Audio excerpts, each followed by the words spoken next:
कभी मन्नू मूवीज देखने वाले भाई सारे दर्शकों ने पवन मलिक मोखरा की हाथ जोड़कर राम राम और नमस्ते।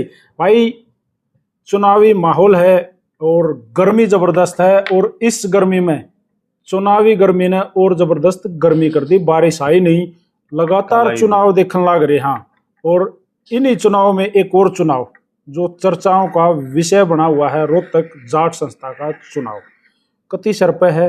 23 तारीख को फाइनल हो जाएगा कौन प्रधान है कौन उप प्रधान है। इसी दौरान हमारे साथ जुड़ गए हैं एडवोकेट चंचल नांदल जी, और नांदल साहब भी इसी संस्था के आजीवन सदस्य मेरे ख्याल पे हो। वकील साहब आप? हाँ, कॉलेजियम के सदस्य भी हैं जी। तो सबसे पहले तो स्वागत है आपका अभिमन्यु मूवीज पे, और राम राम आपको। नमस्कार जी। सर, सीधे सीधे सवाल हैं आजकल। कुछ मैं थोड़ा पीछे चला जाता हूँ, पीछे जाओ। काफी दिनों से आप सक्रिय थे, आप भी मन में आपके थी कि मैं भी जाट संस्था की सेवा करूं, यहाँ का प्रधान पद जो है वो मेरे पास हो। और आपने चुनाव लड़ा भी, और आप मेंबर जो बने हैं कुछ 105। हाँ, 105 उनमें आप जीत के भी आए।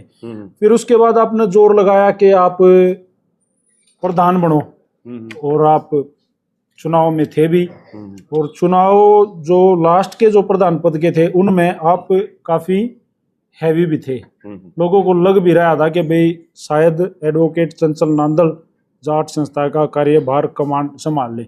आज कुछ अलग चीजें सामने आई हैं। पिछले 2-3 दिन से चर्चाएं हैं कि चंचल नांदल जी जो हैं वो पीछे हट गए हैं, उन्होंने अपने कदम पीछे हटा दिए। क्या सीधी ये बात करूंगा अल्पमत कारण रहा ना? देखिए, पहले तो वो बात बता दूं आपकी कि भाई सक्रिय थे नहीं, सक्रिय हैं और सक्रिय रहेंगे। जैसे भाई 8 साल पहले हमने जाट संस्था बचाओ समिति बनाई, वो आज भी कार्य कर रही है। इलेक्शन की वजह से हमने उनकी मीटिंग सिर्फ इलेक्शन की वजह से बंद कर दी थी। ठीक है। अब जैसे ही इलेक्शन खत्म हो जाएगा, प्रधान चाहे हमारे गुट का बनता है चाहे वो, तो 23 तारीख को भविष्य तय हो जाएगा। ठीक है। उसके बाद हम 1-1.5 महीने के बाद अपनी दोबारा से मीटिंग करनी शुरू कर देंगे। मैं यहाँ अपना रोकूंगा। अगली बात, पहले पूरी बात आपका जवाब दे दूं जी। और जो एक सवाल आपने किया कदम पीछे वाली, कदम पीछे नहीं करे हमने। क्या था कि जो कुछ परिवारों का इस संस्था पे कब्जा रहा है 1990 से। आप सीधा इशारा कर रहे हो जिनकी तरफ, आप उनके नाम ले दो। पूरी सारे नाम ले दो, चिंता ना करो, पहले बात तो पूरी होने दो। सवाल तो जब होगा। जी जी। उन परिवारों का कब्जा रहा है लगातार, और उन्हीं लोगों ने अपनी वोटें भी बनवा रखी हैं। हम तो उनकी बनाई वोटों में लड़के बन के आते हैं, चाहे परमजीत हो चाहे मैं हूँ।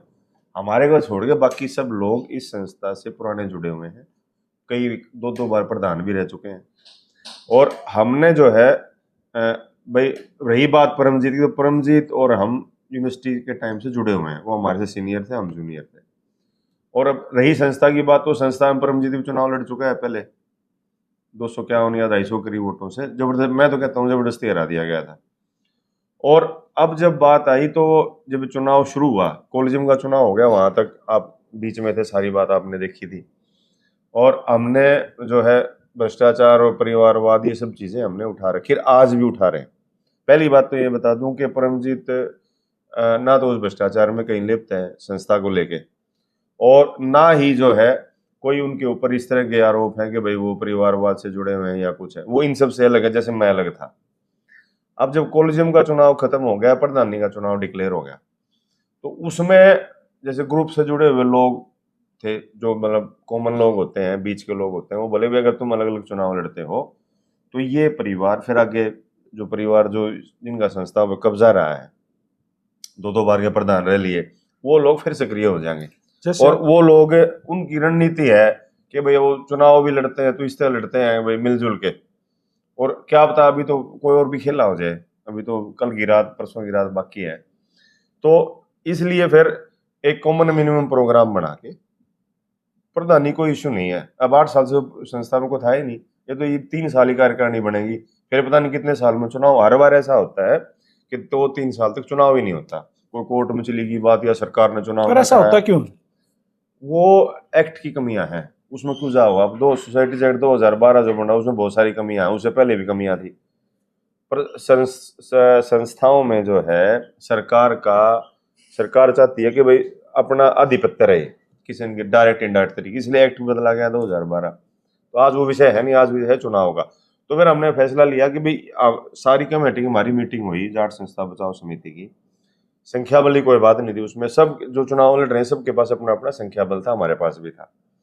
लेकिन जब ये देखा गया कि भाई कुछ लोग मिलकर चुनाव लड़ रहे हैं, तो हमने ये सोचा कि कुछ लोग लड़के भी चुनाव में लड़ रहे, तो एक निर्णय ये हुआ कि भाई हम अगर मिलते हैं तो एक बड़ी ताकत बनेगी। दोनों पढ़े लिखे हैं, खास बात ये दोनों पढ़े लिखे हैं, बाकी सारे उम्मीदवार 10वीं पास हैं।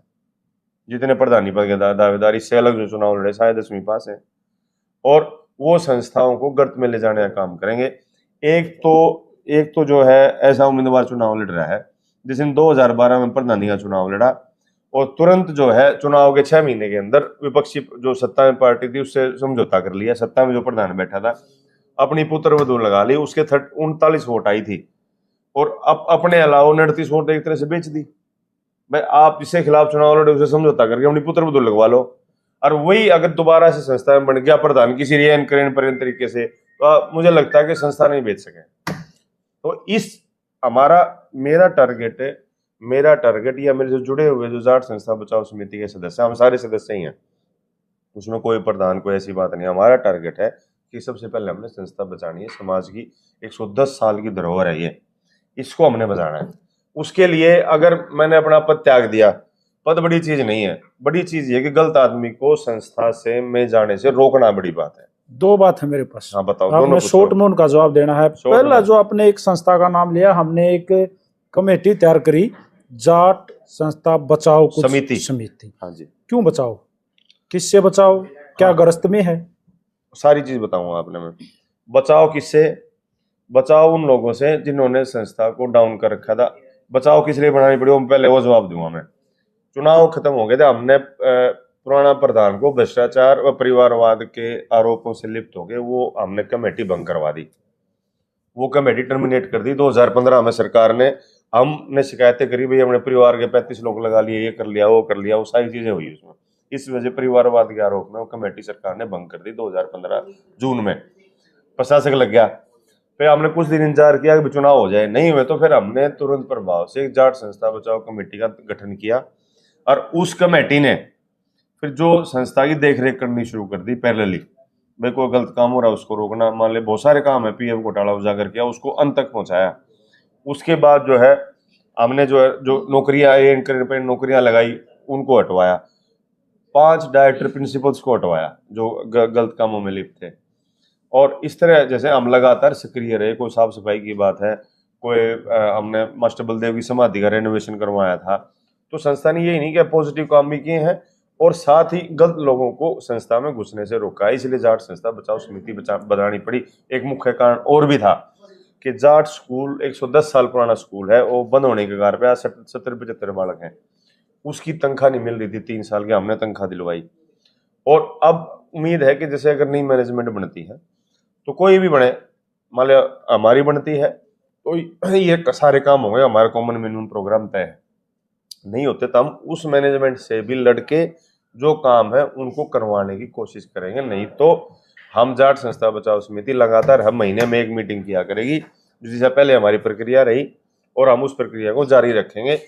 पहले हम प्रशासक व सरकार या कोई अन्य सरकार संस्था कर्मचारी गलत काम करता था उससे रोकते थे। अब मैनेजमेंट के सामने हम जो है हमारी 100% कोशिश है गलत काम कोई भी ना हो।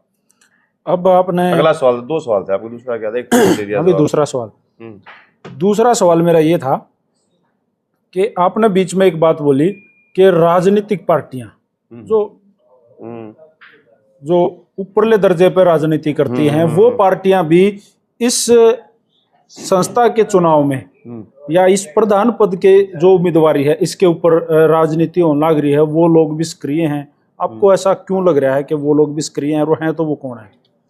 भाई देखो, संस्था 110 साल पुरानी संस्था है और समाज की संस्था है, तो ये तो हर बार होता है, 2012 में भी, उससे पहले भी, कि सरकार से जुड़े हुए लोग या विपक्ष से जुड़े हुए लोग अपने आप सक्रिय हो जाते हैं। उसके पीछे उनके कारण वो बताएंगे क्या है। लेकिन हमने क्या है कि हमने इसलिए जाट संस्था बचाओ समिति बनाई कि हम जो भी, जैसे आज हमने उजागर किया कि कुछ पॉलिटिकल पार्टियां इंटरेस्ट ले रही, नहीं लेना चाहिए, समाज का चुनाव है। पर कौन है वो? वो अब नाम लेना ठीक इलेक्शन का है, अब 23 के बाद एक प्रेस कॉन्फ्रेंस करके सारी चीजों को उजागर करेंगे। अभी चुनाव का समय है, तो चुनाव के समय में ये सब चीजें मैं करना नहीं चाहता। 100% हम 23 तारीख के बाद और बहुत सारी चीजें हैं उनका भी खुलासा करेंगे, और जो राजनीतिक लोग जो गंदगी फैलाने की कोशिश करें उनका भी खुलासा करेंगे।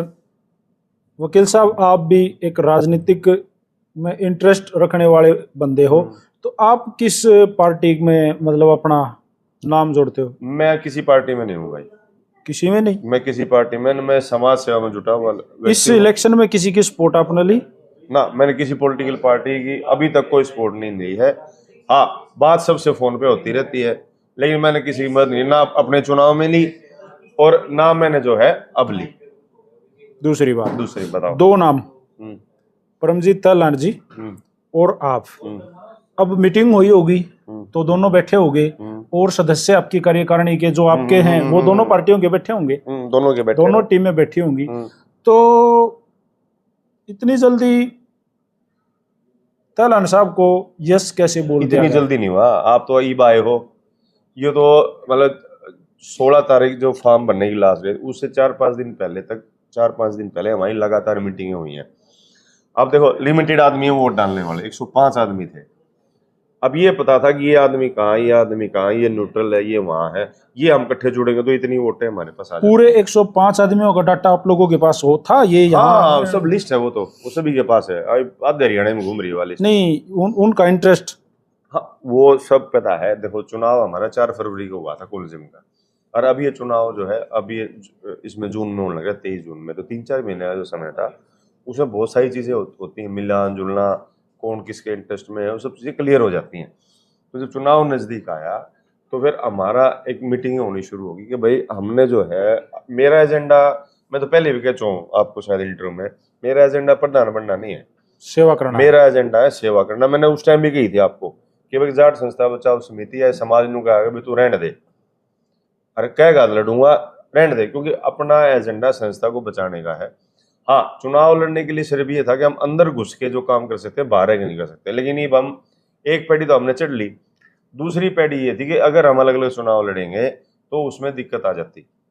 वो जो परिवारवाद वाले लोग हैं वो इंतजार कर रहे हैं कि भाई जितने ज्यादा चुनाव लड़ेंगे लोग, उतने ज्यादा ही जो है वोटों का काट फांस होगी, और वो एक तरह से संस्था के हित में नहीं है। अच्छा, ये जो चुनाव पूरा हुआ, इसमें जितने भी पार्टियां अब सामने हैं, पार्टी कहूंगा मैं क्योंकि कोई कैंडिडेट कह लो, कैंडिडेट कह सकते हैं, क्या इस चुनाव में भी कुछ असामाजिक तत्व इस तरह के लोग होते हैं? देखो, असामाजिक तत्व तो सारे चुनाव में है, किसी न किसी रूप में, इसमें भी है।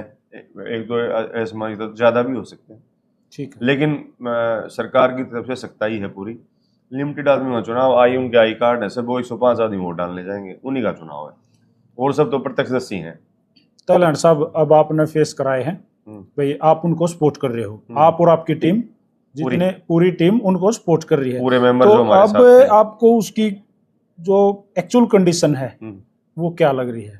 देखिए, जब हमारा आपस में गठजोड़ हो गया, और भाई मैं तो बड़े भाई हैं, तो भाई उनको जब हमने अपना समर्थन दे दिया तो उनकी स्थिति मजबूत हो गई।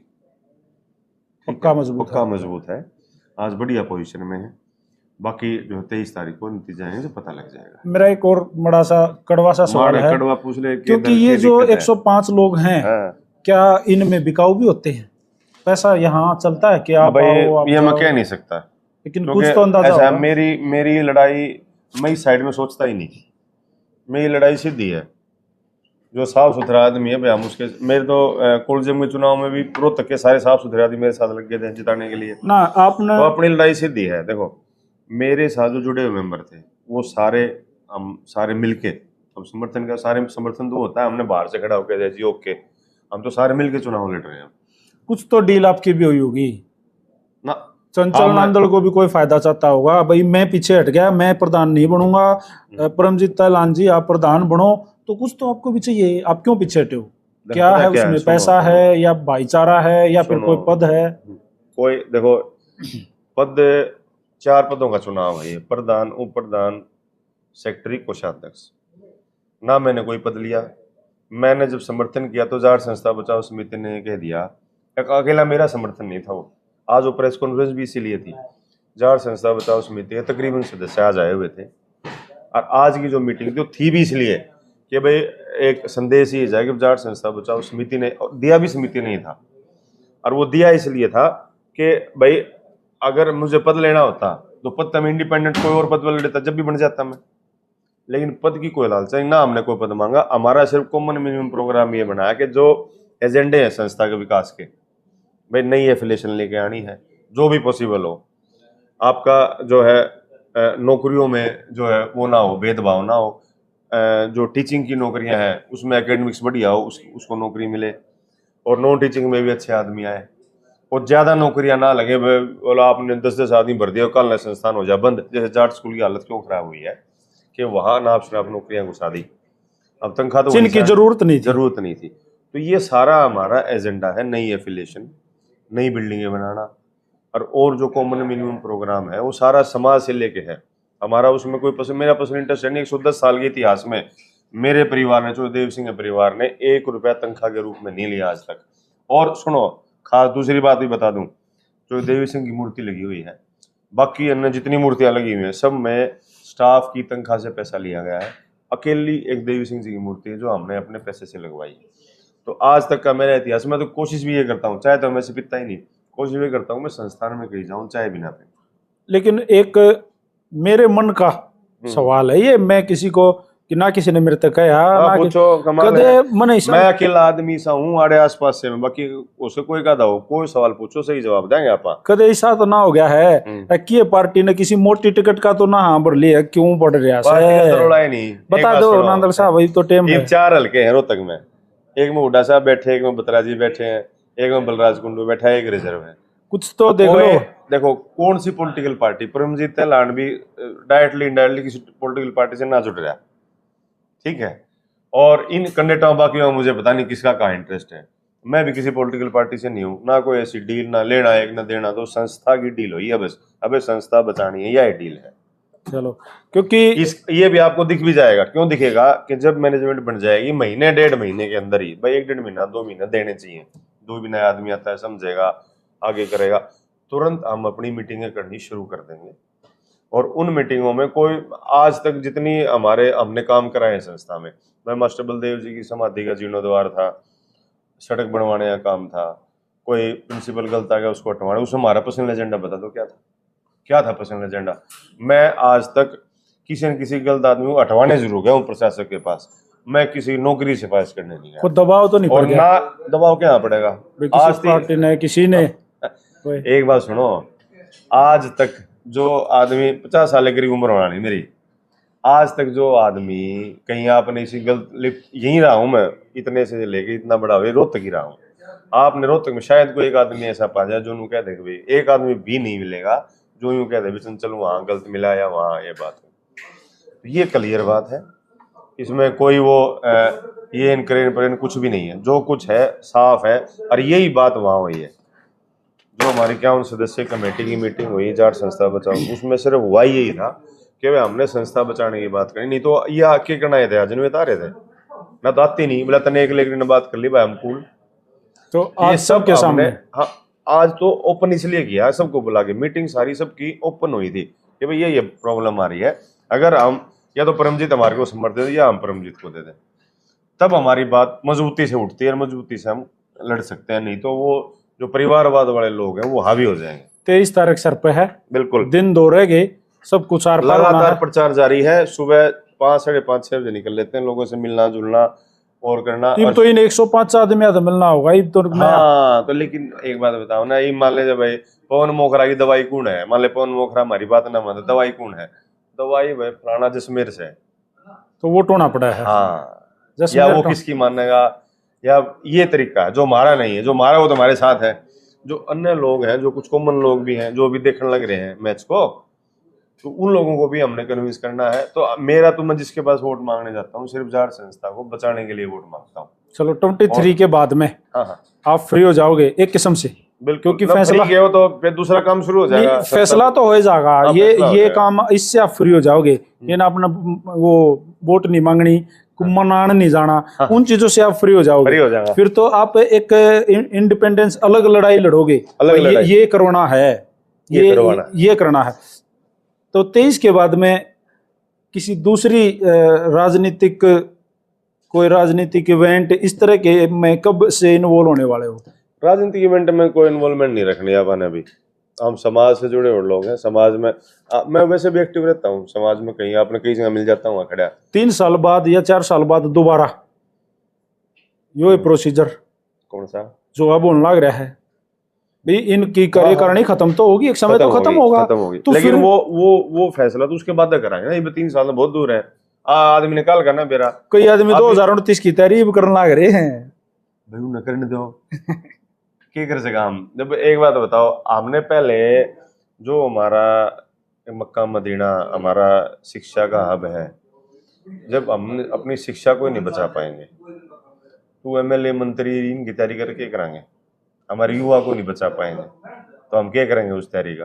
तो मेरा एजेंडा तो यही है कि भी संस्था जो भी है, जबकि मेरे को तो हरियाणा शिक्षण संस्था बचाओ समिति का अध्यक्ष भी बना रखा है, कहीं हिसार में, कहीं झज्जर, कहीं जो बातें होती हैं लोगों की आती हैं, हम जाते हैं वहाँ बात करने, चाहे वहाँ कोई प्रधान बैठे चाहे प्रशासक बैठे। तो सेम इसी तरह हम अपनी कार्रवाई जारी रखेंगे।